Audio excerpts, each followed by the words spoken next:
CGTN, China Global Television Network.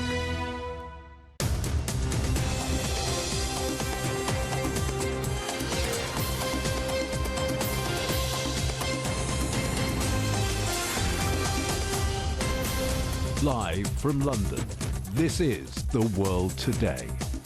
Hello there, I'm Paul Barber. Our top stories this hour. Beijing's stern warning. Chinese air and naval forces simulate a full blockade of Taiwan Island, wrapping up 3 days of military exercises. Eavesdropping on allies and Ukraine war strategies. The Pentagon scrambles to find out who leaked a huge cache of top-secret US defense documents. Calls for more efforts to break Northern Ireland's political deadlock on the 25th anniversary of the agreements that ended decades of conflict.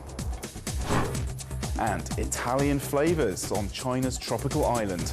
International companies head to Hainan for a major international expo. Well, Chinese fighter jets and ships have practiced stealing off Taiwan Island, wrapping up 3 days of military drills near the island. The Shandong aircraft carrier was the latest large vessel to join the exercises, which were focused on an aerial and naval blockade. The drills began on Saturday. Beijing say they're a stern warning over Taiwan independence, backed by the United States. Last week, Taiwan leader met politicians in the US despite strong protests from Beijing. And our correspondent Wu Bin is on Pingtang Island off the coast of China's Fujian province, which is just opposite Taiwan. What's the latest, Bin, on these exercises? Are they now over?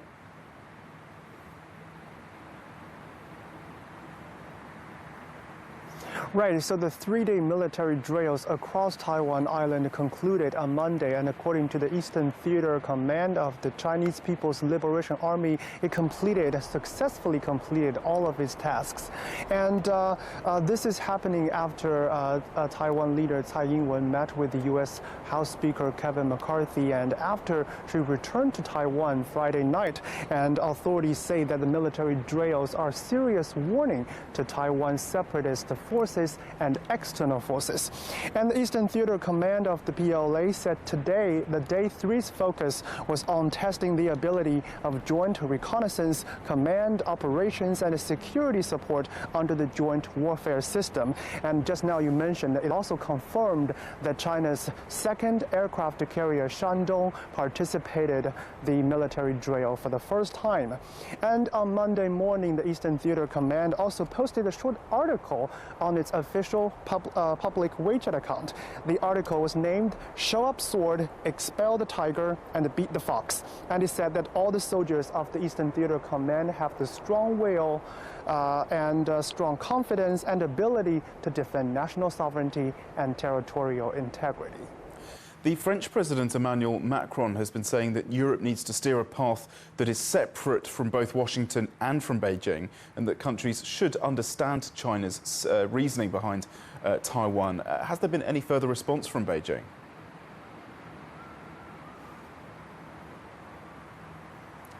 Right. So on the press conference of the China's Foreign Ministry today, the spokesperson Wang Wenbin responded to Emmanuel Macron's remarks, and Wang Wenbin said that Taiwan question is China's internal affairs, and one China principle is the universal consensus of the international community and the basic norms of international relations. And the biggest threat in peace in the Taiwan Strait is the separatist activities of Taiwan independence forces and the connivance and the support of the United States. And Wang further added that China hopes that all countries understand the essence of the Taiwan question, continue to abide by the One China principle, and firmly oppose all forms of Taiwan independence separatist forces. Back to you to the studio. Wu Bin, thanks very much indeed. Wu Bin there on Pingtang Island.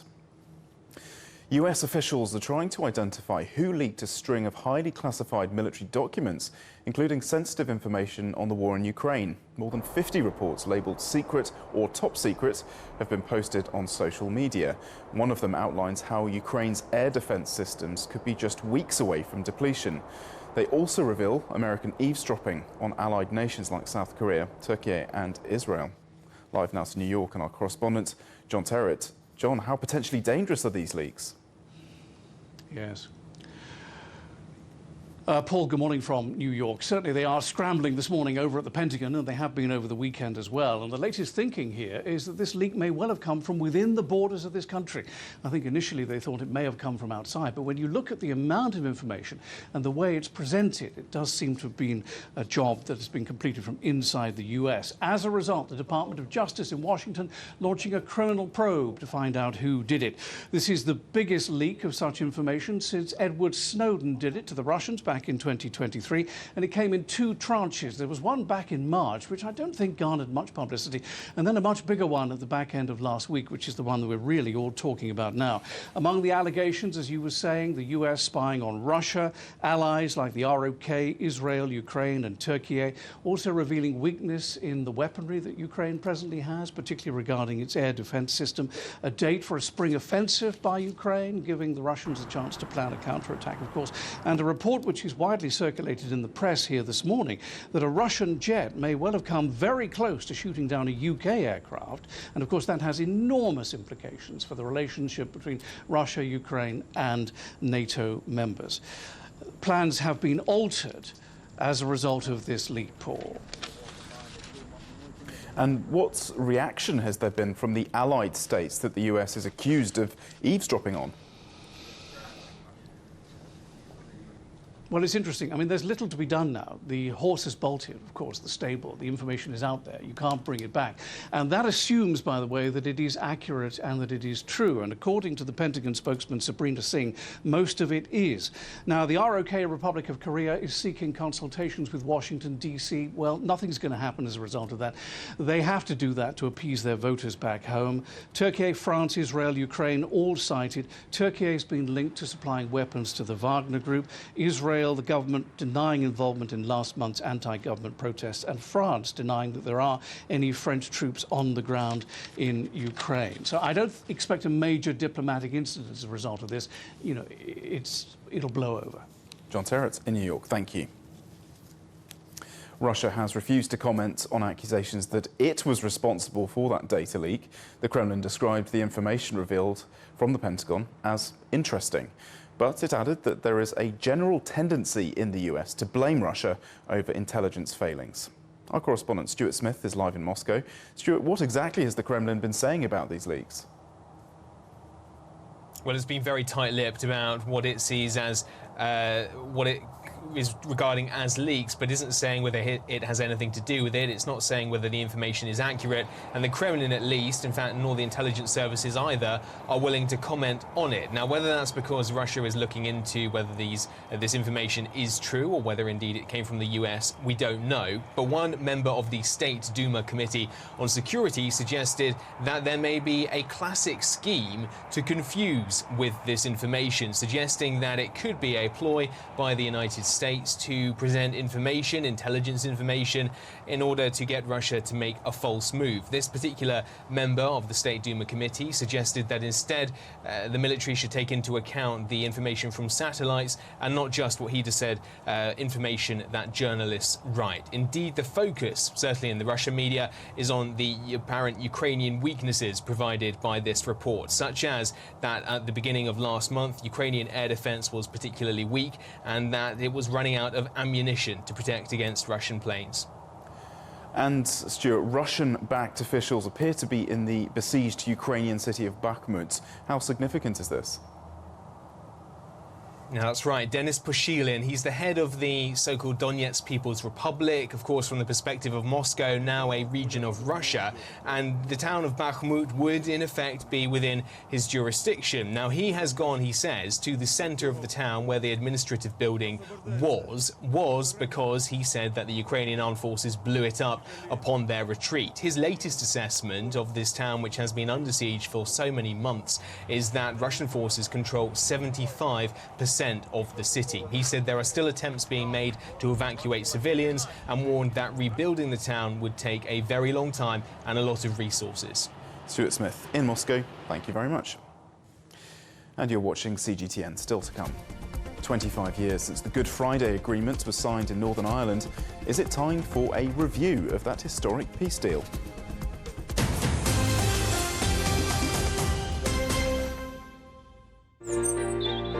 Ever wondered what's the difference between a bear and a bull market? Where are the cash cows? And who are the lame ducks? And what exactly are black swans? Grey rhinos? And unicorn companies? Make sense of it all with Global Business, only on CGTN. There's a new agenda for a new world, accelerating change in almost every part of our lives. It's shifting the norms of how we work, travel, and connect. How we think, interact, and develop. It's a new reality, a new agenda with me, Juliette Mann.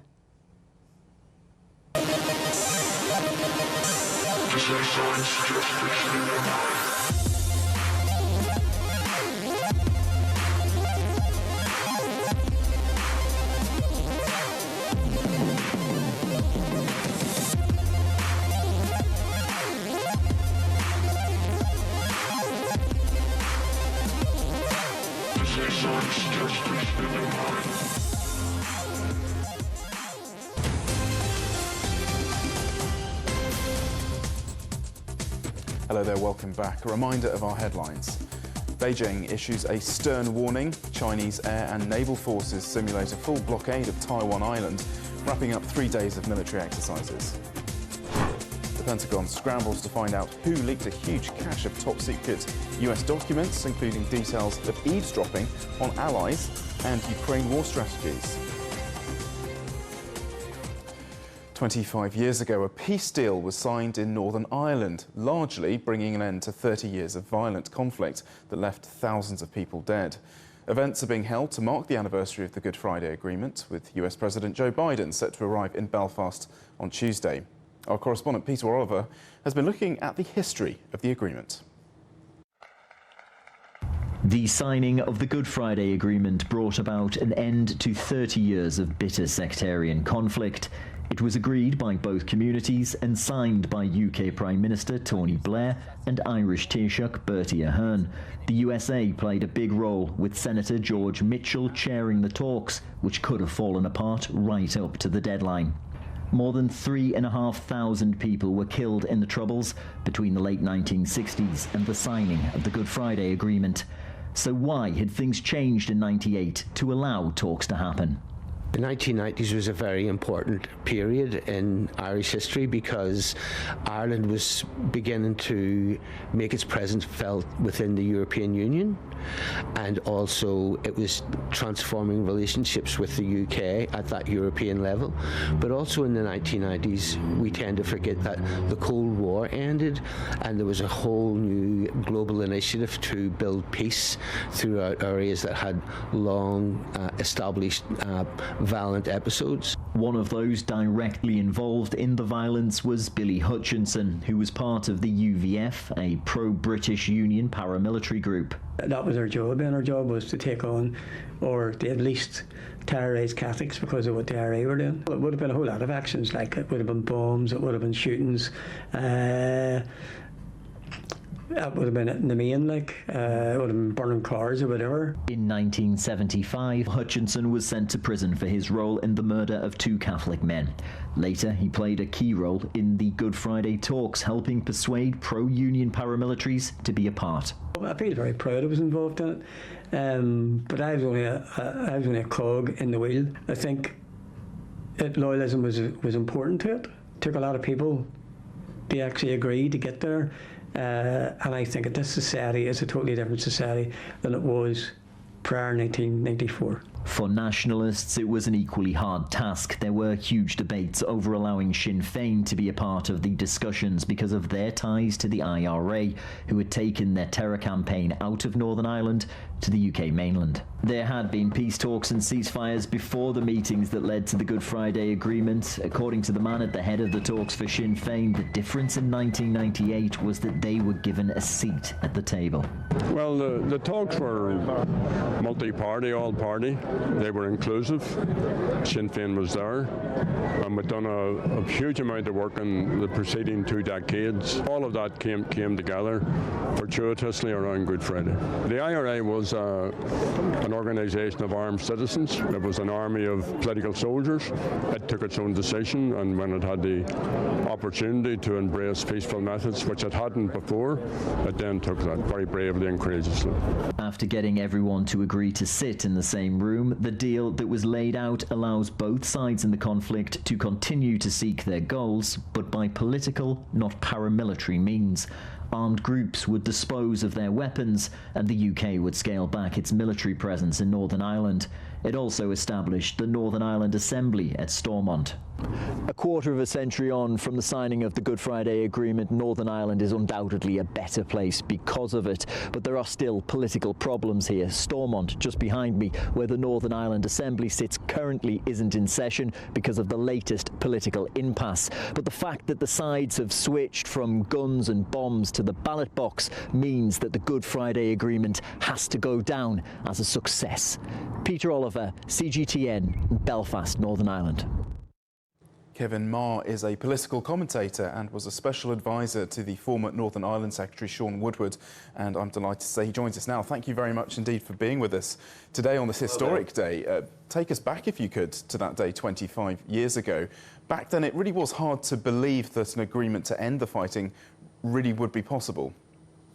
Yes, there have been stop-start initiatives throughout the 3 decades of what became known as the Troubles. And of course, what preceded the Troubles was attempts by Catholic nationalists to try and moderate and improve the very sectarian state that they lived in Northern Ireland. Northern Ireland was created, of course, in 1921 and then run really as a Protestant unionist fief for 5 decades, where Catholics were on the end of terrible discrimination and inequality. So there was an attempt to try and improve and modify it, which was battened down, protesters beaten off the streets by the Stormont government. And then, of course, you ended up with the Troubles igniting very forcefully from the late 1960s right the way through to the late 1990s. And throughout that period, there were attempts to try and begin a political process, which always foundered. So there was a real sense in 1998 that, you know, we've tried so many times before. This time, it's got to work. This time, it's got to deliver. And there was a lot of scepticism right to the wire about whether that would happen or not. But thankfully, it did. Absolutely. And Rishi Sunak, the current British Prime Minister, saying today that there is still work to be done. And of course, power sharing is still suspended in Northern Ireland. Could we say that the Good Friday Agreement has delivered on its promises? Does it still work? It does. I mean, you've only got to look at everything that has preceded the Good Friday Agreement in Northern Ireland. Northern Ireland has been a disaster for 100 years. It's an artificial construct anyway, stemming from the British Empire's removal from the rest of the island of Ireland. It created Northern Ireland as a backfoot compromise to reward loyal Protestant unionists, and pretty much Westminster and the British government took its eye off the ball for a very long time and allowed things to curdle there. So the Good Friday Agreement represents an honest and decent settlement where power sharing between Catholic nationalists and Protestant unionists is put at the centre of it, and there can't be an executive unless both sides agree to participate. And of course, you're right, over this 25 years, there have been various points when the devolved institutions, the Assembly and the Executive, have foundered and have been mothballed for a very long period of time. So over the 25 years, probably 40% of the time, the institutions haven't functioned properly. But in an instant, it is still preferable to everything that preceded it from that point in 1998. And honest and decent settlement, you call it. The former Taoiseach, or Prime Minister of the Republic of Ireland, Bertie Ahern, one of the architects, of course, of the 1998 agreement. Now, he's suggesting that there should be a review of it. Is that something that might happen? Would people support that?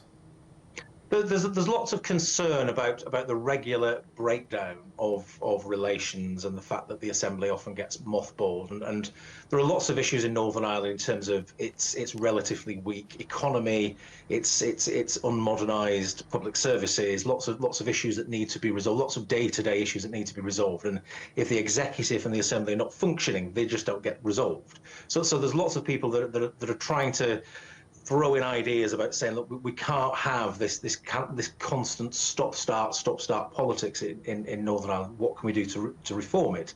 Now, the fact is that Northern Ireland, as I say, is desperately ill-considered to begin with, and just doesn't make an awful lot of sense. One of the key provisos in the agreement is the prospect of a referendum in due course on the unification of the island of Ireland. And that's pretty much why Republicans and the IRA ended their campaign to be able to pursue their traditional goals through exclusively peaceful democratic means. And we're getting much, much closer to the point where that issue of Irish unification and a referendum on Irish unification is going to have to be broached. And a lot of the politicians, both in Dublin and in Westminster, like to kick the can along the road as though this isn't really a pressing issue.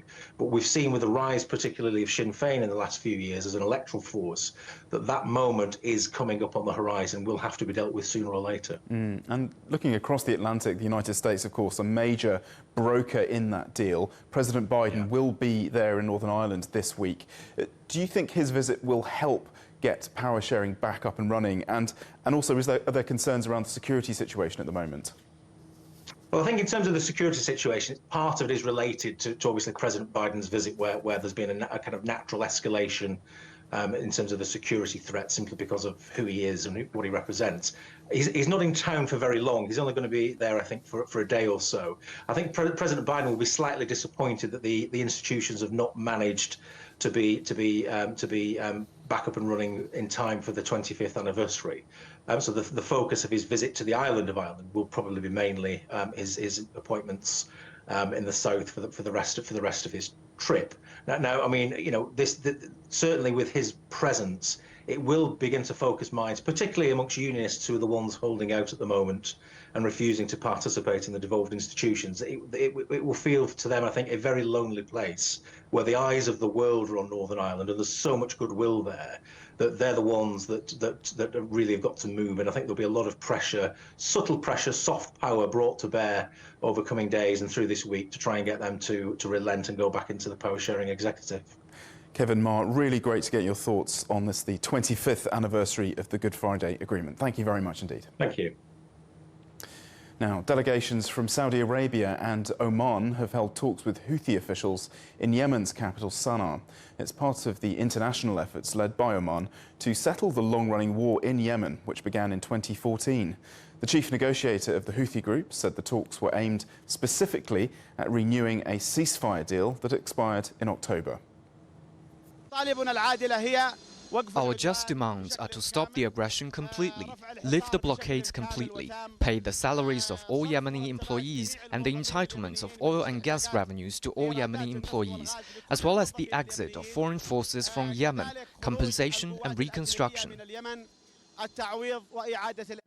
Police in the US city of Louisville say there are multiple casualties after a mass shooting. Eyewitnesses are reporting an armed aggressor on a public street close to the city centre. Officers say they're responding to an active aggressor and have told people to avoid the area. A fourth body has been found in the rubble of buildings that collapsed in the French city of Marseille.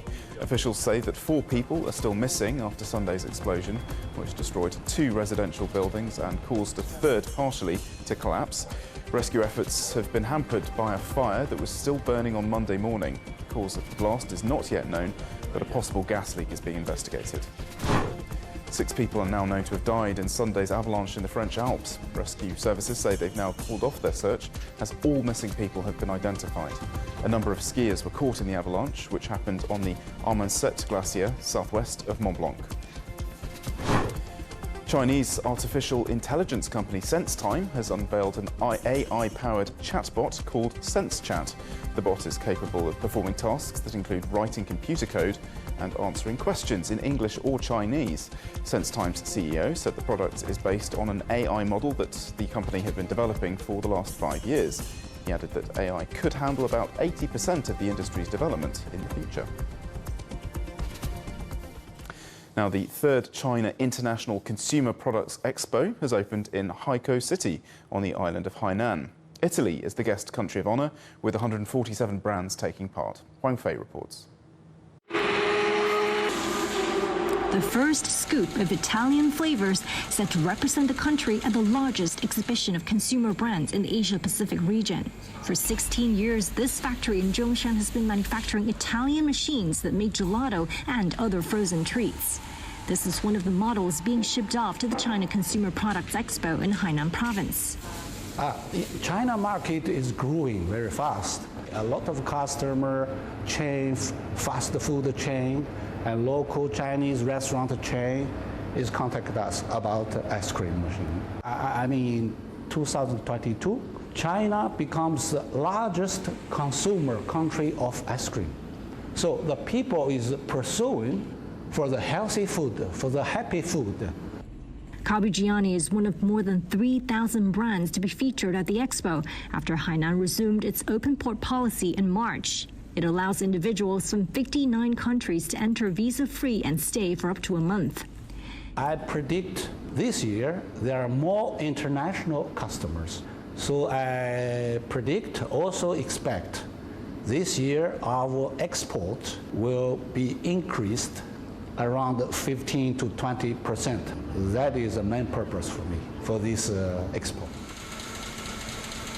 You know, visitors will get to taste some of this fresh gelato at the expo in Hainan and experience a range of other iconic Italian products. With on-site displays like this, companies really hope to capture the appetite of post-pandemic China and in the meantime introduce themselves to more international clients. Ooh. Very fresh. The expo is seen as a catalyst for foreign investment in Hainan, which has seen double-digit growth since 2021. We've turned some exhibitors into investors. When they come to join the expo, we take the opportunity to introduce the Hainan Free Trade Ports, preferential policies, our tax incentives, and then maybe after the expo they choose to land down their business here. They started to work with the duty-free stores, or they started to consider Hainan as a regional hub in order to leverage both geographical competitiveness as well as free trade port policies. The week-long event is also considered a stress test for Hainan's ability to operate as an independent customs zone by 2025. These developments are expected to further unlock China's spending power and expand the country's overseas economic engagement. Huangfei, CGTN, Haikou in Hainan Province. And finally, Finland has crowned its latest reindeer racing champion in a tradition that stretches back decades. 14 reindeer, pulling their human companions, competed in the season's final match, racing 1 kilometre against the clock in the northern town of Inari. Reindeer races have been organised in Finland since the 1950s and have become increasingly popular as an Arctic sport. And our headlines again. Chinese air and naval forces have simulated a full blockade of Taiwan Island as they wrap up 3 days of military exercises. The Pentagon is scrambling to find out who leaked a huge cache of top-secret US documents, including details of eavesdropping on allies and Ukraine war strategies. And there have been calls for more efforts to break Northern Ireland's political deadlock on the 25th anniversary of the agreement that ended decades of conflict. That is the world today. Thank you for watching. There's more on CGTN Europe's channel on the Telegram app, or scan the QR code on the screen to get stories and updates sent direct to your phone. More news at the top of the hour coming up next. It's World Insight with Tian Wei.